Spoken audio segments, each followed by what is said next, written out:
আসসালামু আলাইকুম প্রিয় দর্শক। আমি আপনাদের সামনে উপস্থিত হয়েছি ব্রাহ্মণবাড়িয়া জেলার বিজয়নগর উপজেলা থেকে।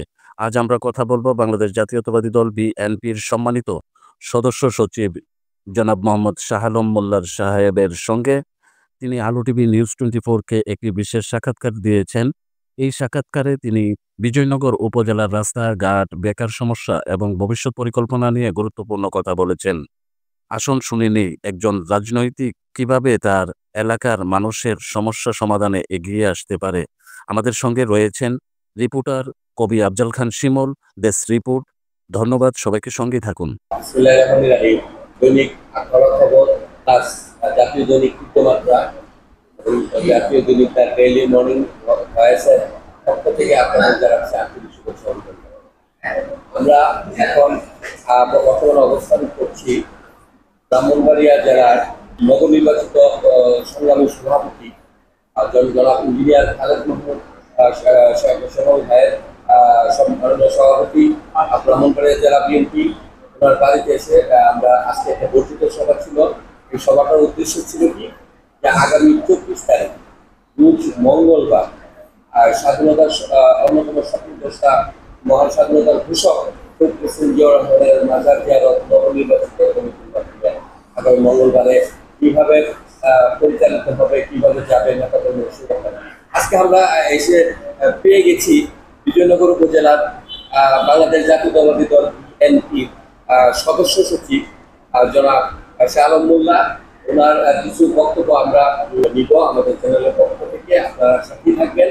আর একটা বিষয় ওনার কাছে আমরা জানতে চাইব যে আগামীতে বিজয়নগরের এই কমিটির বিষয়ে ওনাদের কার্যক্রম, সমসাময়িক বিষয় এবং বর্তমান বিএনপি রাজনৈতিক প্রেক্ষাপট, পাশাপাশি নেতাকর্মীদের কিভাবে উজ্জীবিত করবেন, এই বিষয়ে আমি শাহ আলম মোল্লার কাছ থেকে জানতে চাচ্ছি। আসলে বিজয়নগর ব্রাহ্মণবাড়িয়া সদর দুইটা উপজেলা মিলেই একটা নির্বাচনী এলাকা। কিন্তু ব্রাহ্মণবাড়িয়া শহরে যেই ক্যান্ডিডেট থাকে, এখন ইঞ্জিনিয়ার শ্যামল ভাই ক্যান্ডিডেট, আগেও যারা ছিল, আমরা অতীতে বিএনপির এই আসন থেকে যতবার নির্বাচিত এমপি হয়েছেন, আগেও যতবার নির্বাচিত এমপি হয়েছেন, প্রত্যেক বেলায় বিজয়নগর সবচেয়ে ভোটের ব্যাপারে একটা অগ্রণী ভূমিকা রাখে।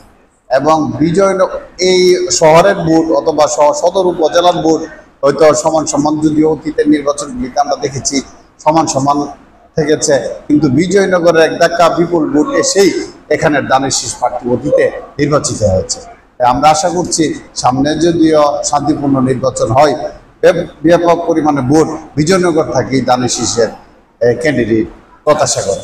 বিজয়নগর আসলে আমরা সদর থেকে আলাদা হয়েছি 16-17 বছর পাই। অরিজিনালি আমরা প্রত্যেক সরকারের আমলেই অবহেলিত। হয়তো বিজয়নগরের রাস্তাঘাট খুব চলার অনুপযোগী, হয়তো ইদানিং যে রাস্তাটা আখাউড়া টু চান্দুরা, এই রাস্তাটার অবস্থা যে কত বেহাল দশা আল্লাহ ছাড়া কেউ জানে না।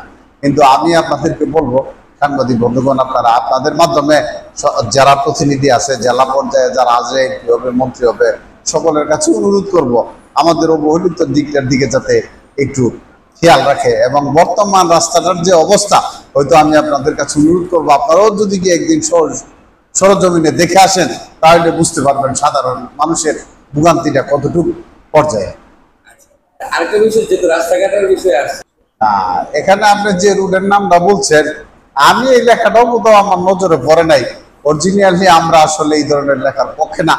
আমরা চাই রাস্তায় এখানে বিজয়নগর টু ব্রাহ্মণবাড়িয়া হয়তো এরকম ভাবে হয়তো বা সিনিয়র নেতৃবৃন্দরা যেভাবে বলে তার একটা নামকরণ করতে পারে, কিন্তু এই রাস্তাটাও এখন পর্যন্ত পুরোপুরি কমপ্লিট না। বিভিন্ন ব্রিজের কানে বিভিন্ন জায়গায় এখনো জনগণের ব্যাপক দুর্দশা রয়েছে, সংস্কারের প্রক্রিয়া দিন। আচ্ছা, শিক্ষা প্রতিষ্ঠান, রাস্তাঘাট আমাদের পরিকল্পনা হইল, আমরা আসলে সর্বপ্রথমে বলি, আমরা যে এলাকায় বাড়ি, আমরা যতটুকু সম্ভব আমরা আমাদের নিজের সহায় সম্পদ দিয়ে হলো প্রতিষ্ঠানগুলি গড়ে তুলি। যেরকম আমার গ্রামে আমার বাবার সম্পত্তি দিয়ে একটা প্রাইমারি স্কুল আছে, আমার নানা সম্পত্তি দিয়ে গ্রামের ঈদগাহ আছে, এবং আমার দাদির সম্পত্তির উপর গ্রামের একটা মসজিদ আছে। আমরা যতটুকু, সরকার করুক আর না করুক, আমরা আমাদের ব্যক্তিগত সামর্থ্য যতটুকুই আছে ততটুকু দিয়েই আমরা জনগণের পাশে থাকার চেষ্টা করি। সেটা হচ্ছে, আমরা যদি আল্লাহ দেয় আমাদেরকে ক্ষমতায় নেয়, আল্লাহ যদি এরকম অশেষ মেহেরবানি থাকে, সর্বপ্রথম আমাদের রাস্তাঘাট এবং শিক্ষা প্রতিষ্ঠানগুলি উন্নয়ন করার ব্যাপারে আমরা ব্যাপক চিন্তা ভাবনা করতেছি। এবং বেকার সমস্যা তো বিজয়নগরে প্রচুর আছে। এই সমস্যাগুলির জন্য আমরা আমাদের সিনিয়র যে নেতৃবৃন্দ আছে তাদের কাছে আমরা আবেদন করব বেকার সমস্যাগুলি যাতে মাদক সমস্যা তো এটা একটা মারাত্মক ব্যাধি। হয়তো আমি বর্ডার এলাকা মাদক ব্যবসায়ী নাই সেটা বলবো না, আছে। আমি আপনাদের মাধ্যমে রাষ্ট্রীয় উপরস্থ প্রশাসন কর্মকর্তা যারা আছে তাদেরকে ব্যাপকভাবে অনুরোধ করব, আমি বিজয়নগরের সাধারণ মানুষের পক্ষ থেকে যে কোনো মূল্যে তারা এই মাদক সমস্যা থেকে আমাদেরকে মুক্তি দেব এবং তাদেরকে আমরা সর্বোপরিভাবে সহযোগিতা করব। আমি সরকারের ঊর্ধ্বতন কর্মকর্তাদের কাছে অনুরোধ করব যে কোনোভাবে তারা এই বিষয়টা নির্মূল করবে। পরিশেষে আমি আপনাদের মাধ্যমে বিষয়টা যারা দেখতেছে এবং শুনবে সকলের কাছে অনুরোধ করব আমাদের জন্য দোয়া করবেন এবং আল্লাহ সকলকে মঙ্গল করুক সে আশাবাদ ব্যক্ত করে আমি আমার বক্তব্য শেষ করছি। ধন্যবাদ সবাইকে।